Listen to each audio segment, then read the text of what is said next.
My fiancée admitted she cheated right before signing the house, so I signed her out of my life instead and took everything. I'm a 30-year-old guy, and buying my first house was supposed to be the moment I started my future, with her. Jenna and I had been together for 5 years, and in that time she became the center of everything I worked for. Every overtime shift, every skipped vacation, every small sacrifice had a purpose, to build something lasting. Something that had both our names on it. I still remember the way her eyes lit up when we toured the place. "Can you imagine Christmas here?" she said, her fingers brushing over the banister as sunlight poured through the windows. I could. I imagined laughter echoing through the halls, family photos on the walls, a shared life that finally felt solid. Jenna had this way of making me believe that love could be both romantic and practical, a partnership that meant working toward a dream, not just talking about it. We spent months saving, planning, budgeting. We'd talk late into the night about paint colors and furniture styles like it was our version of foreplay. She'd send me Pinterest links at work, "Look at this backsplash." And I'd smile like an idiot, thinking how lucky I was to have someone who wanted the same future I did. Every step we took toward that down payment felt like a victory, proof that love could be built brick by brick. When the loan finally got approved, I remember hugging her in the kitchen of our tiny apartment. She cried, happy tears, and whispered, "We did it." I thought that moment sealed our fate, that it proved we were ready to face the world together. I didn't know then that dreams can crumble faster than you build them, or that sometimes the home you buy for love becomes the stage for its destruction, because that house wasn't the start of our forever, it was the beginning of the end. If you asked anyone back then, they'd tell you Jenna and I were the perfect couple. We had the kind of relationship people posted about on anniversaries, long captions about love, teamwork, and finding your person. Her friends envied her. My family adored her, and every social gathering ended with someone saying, "You two give me hope." I believed them. I believed that our love was different, that we were somehow immune to the cracks that broke other couples apart. On the outside, everything looked flawless. We had stable jobs, me in project management, her in marketing, and we split our responsibilities evenly. We'd host small dinners in our apartment, laughing over wine as she leaned her head against my shoulder, and I'd think, this is it. This is what adulthood is supposed to feel like. But slowly, almost imperceptibly, something began to shift. Jenna started spending more time catching up with coworkers after work. Her phone was always flipped upside down on the table, her tone softer when she answered unknown calls. When I asked, she'd smile and say, "You're overthinking again, babe. You know how anxious you get." That line always worked. It made me feel guilty for even asking. She was confident, articulate, and always one step ahead in every argument. I wanted peace more than I wanted answers, so I let it go. I told myself she was just tired, wedding planning, saving for the house, managing her career. I didn't want to be the insecure guy who ruined everything by doubting the woman he loved. But every time I looked at her, I felt like there was a part of her already slipping away, like her mind was living in a world I wasn't invited to anymore. I didn't know it then, but that growing distance wasn't just in my head, it was the first crack in the foundation we thought was unbreakable. And soon it would split everything wide open. It started with little things, easy to dismiss, easy to explain away. Jenna's perfume would linger long after she was supposed to be home, her lipstick shades changed from soft pinks to bold reds, and her laughter. It was different, sharper, distant. I'd ask where she'd been, and she'd say, "Just grabbing drinks with the team. Nothing serious." The way she said it sounded casual, believable even, and for a while, I clung to that version of the truth. But late one night, I woke up to the glow of her phone lighting the room. She was asleep beside me, her face peaceful, but the name on the screen froze my blood. Ryan, work, followed by a heart emoji. My stomach twisted. I stared at the screen until the light dimmed, convincing myself there must be an innocent explanation. "Maybe it's an inside joke," I whispered under my breath, trying to bury the unease clawing at my chest. The next morning, I brought it up casually over breakfast. "Didn't know you and Ryan were that close," I said, forcing a smile. She didn't even flinch. "You're being paranoid again," she said, rolling her eyes. "He's married, remember?" Her tone had that familiar edge of superiority, the one that made me feel like a child being scolded. I backed off because arguing with Jenna always left me feeling smaller than when I started. A week later, my friend Tom pulled me aside at work. "Hey man, I saw Jenna last night. She wasn't alone." He looked uncomfortable, like he was holding a live grenade. My chest went cold, but I laughed it off, pretending it didn't matter. Pretending I trusted her. That night, I stared at our framed photo on the nightstand, her smile so genuine, her arms around me, and felt something crack quietly inside. I told myself I was overreacting, that real love means trust. But deep down, a voice whispered the truth I refused to hear. She was already halfway gone. And soon, I'd have no choice but to see it for myself. Closing day was supposed to be the happiest day of my life.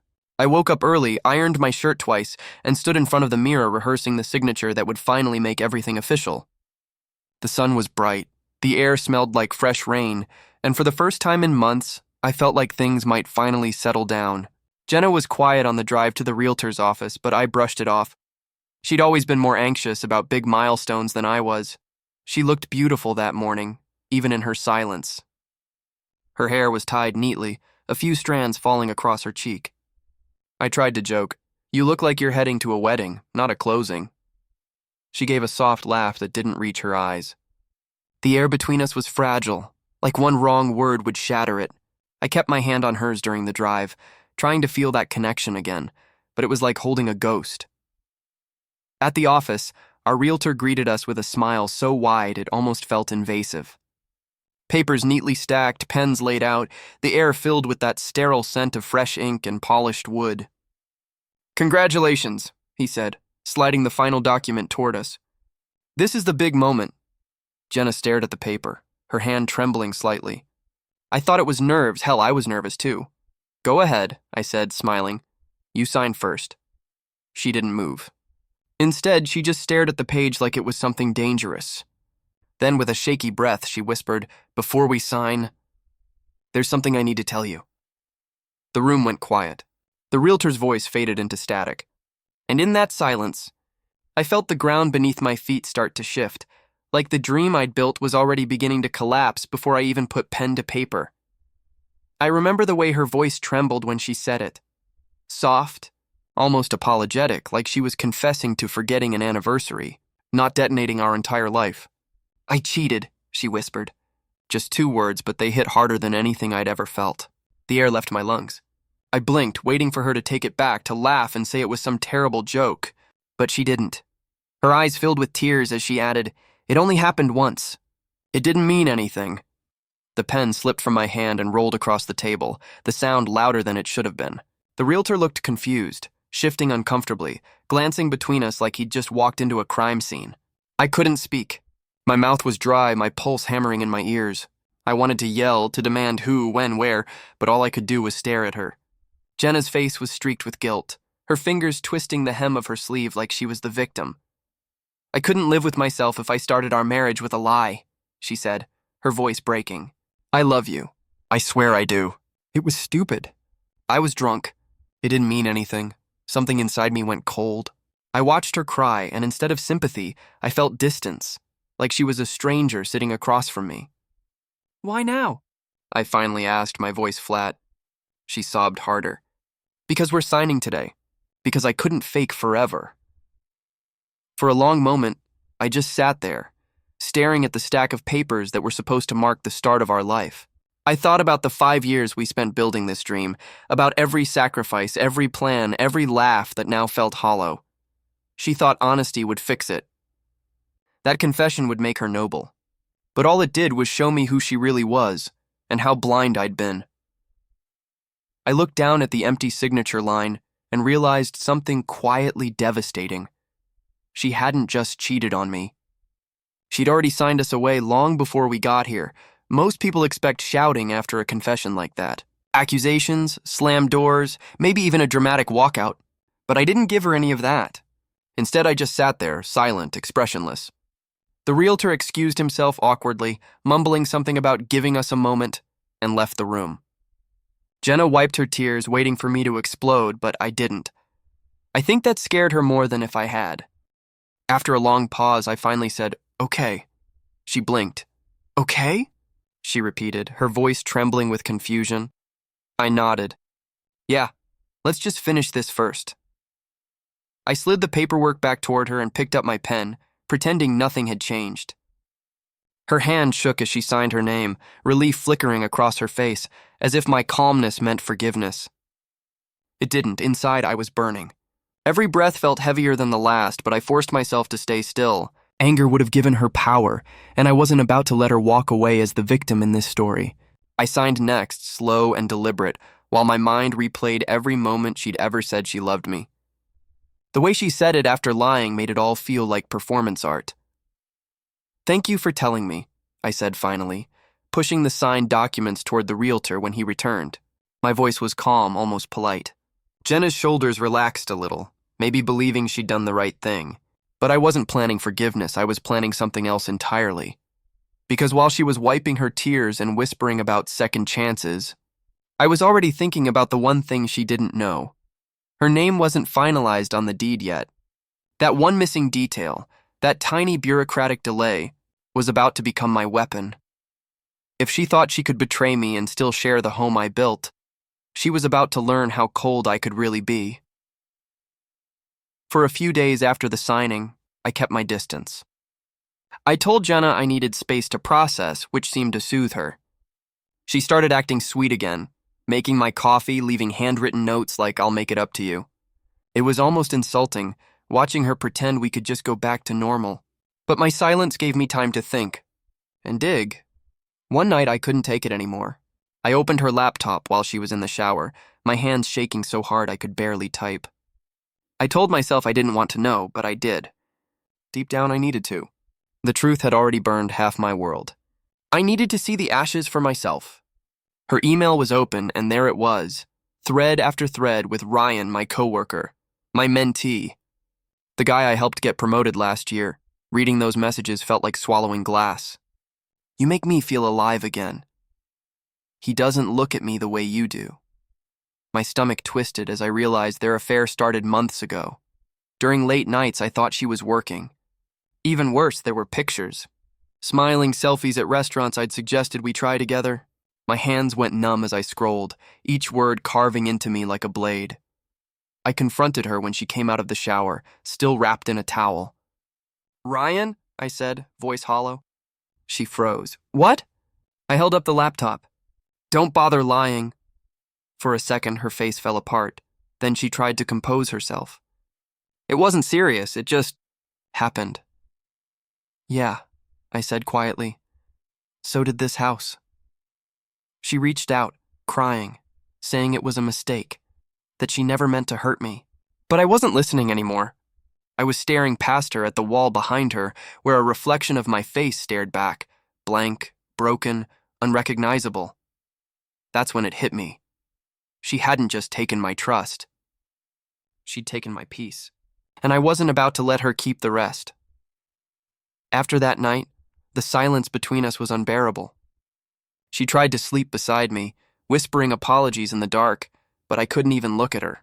Every time she breathed, it felt like a reminder of everything I'd lost. I started spending nights on the couch, pretending to fall asleep in front of the TV just to avoid being near her. The house, our supposed dream, felt haunted. Every wall echoed with lies. At work, I couldn't concentrate. Ryan avoided eye contact, which told me everything I needed to know. When our boss mentioned how close we seemed lately, I felt physically sick. I wanted to expose him right there, to destroy his reputation the way he'd helped destroy my life. But I didn't, not yet. I was too exhausted to fight, too empty to care. One night I came home late and found Jenna sitting on the floor of our empty living room, surrounded by unopened boxes. She looked up, her face streaked with tears. "We can fix this," she whispered. "We can go to therapy. We can start over." I wanted to scream, but my voice cracked instead. "You killed it, Jenna. You killed everything." She started crying harder, and I just stood there, numb. I couldn't even muster anger anymore. I walked into what was supposed to be our bedroom, sat on the bare mattress, and stared at the ceiling until the sun came up. I hadn't eaten in 2 days. My phone buzzed with texts I ignored. My reflection in the mirror looked like a stranger, pale, sunken eyes, lifeless. That was the moment I hit bottom.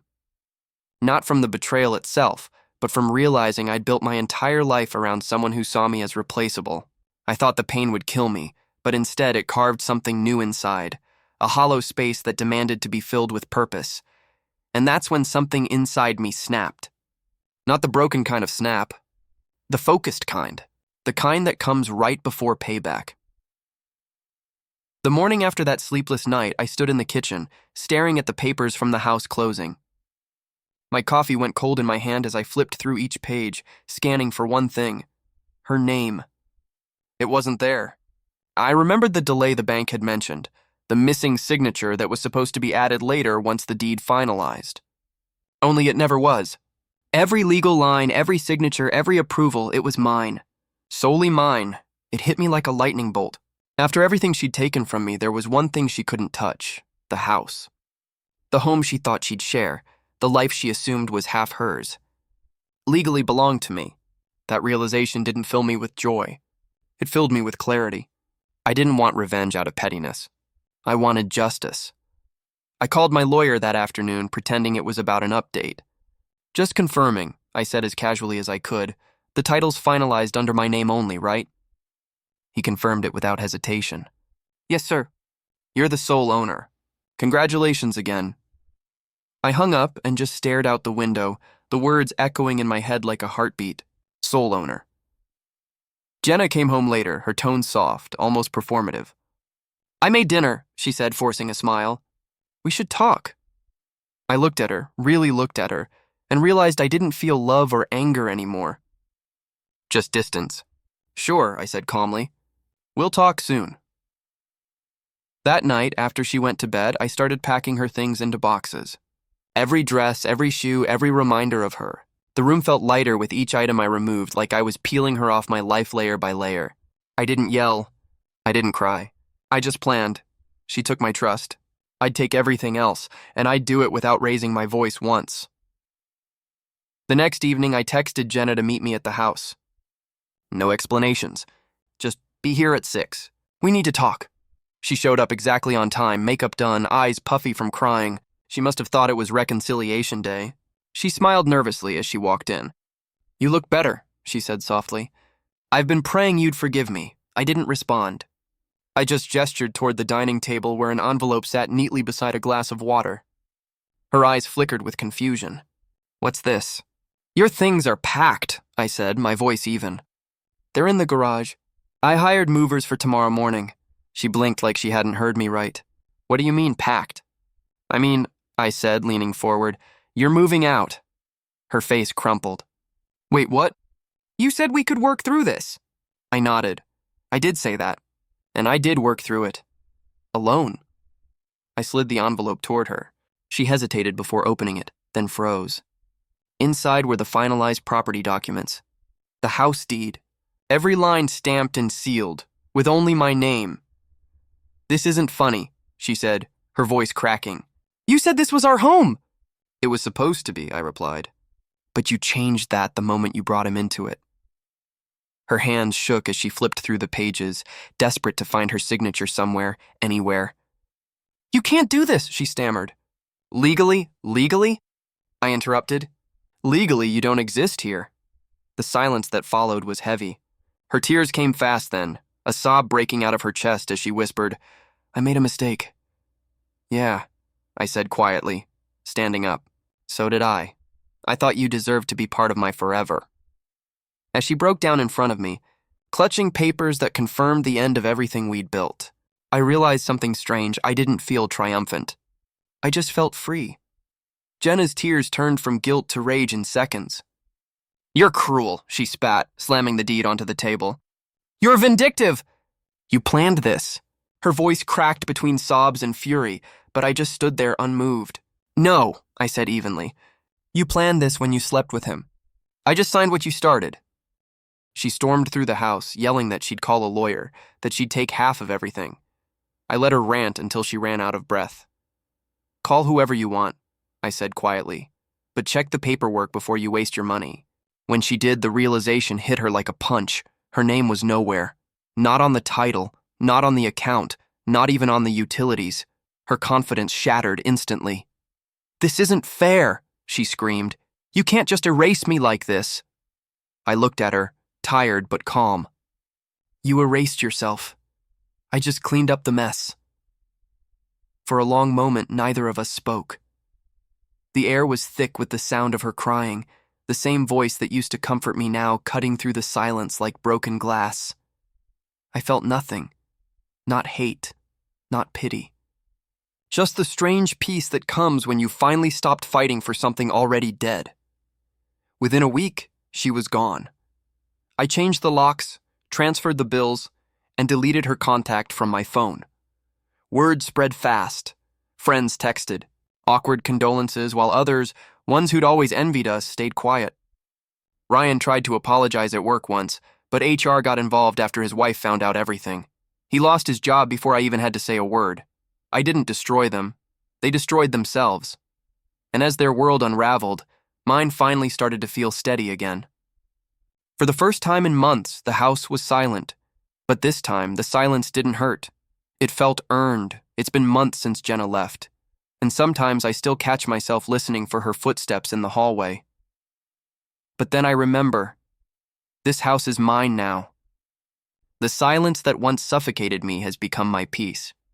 Every creak of the floorboard, every echo of my own voice reminds me that I survived something that was supposed to break me. I didn't rush to fill the emptiness she left. I focused on fixing what mattered. Me. I repainted the walls, tore down the floral curtains she loved, and turned the guest room into an office. I started running again, cooking for one, relearning what solitude feels like when it isn't punishment. The first night I sat on the porch, watching the sunset over my yard, I finally smiled without forcing it. People still ask how I managed to stay so calm through it all. Truth is, anger would have given her power. Silence gave me control. I didn't need to scream or beg or threaten. I just needed to sign my name where hers should have been, and let her choices do the rest. Last week I got a message from her. Just one line. I still dream about the house. I didn't reply, because that's what it was always about for her. The image, the fantasy, the story she could tell people about the perfect life she built. But for me, this place isn't a trophy. It's a reminder. I stood in the living room tonight, the one we once designed together, and for the first time, it didn't feel haunted. It felt reclaimed. The walls don't echo her laughter anymore. They carry my quiet peace. She confessed before signing the house because she thought honesty would save her. But in the end, I was the one who signed something that day. Her exit. And sometimes the best revenge isn't destroying someone. It's living well in the space they thought they'd own forever.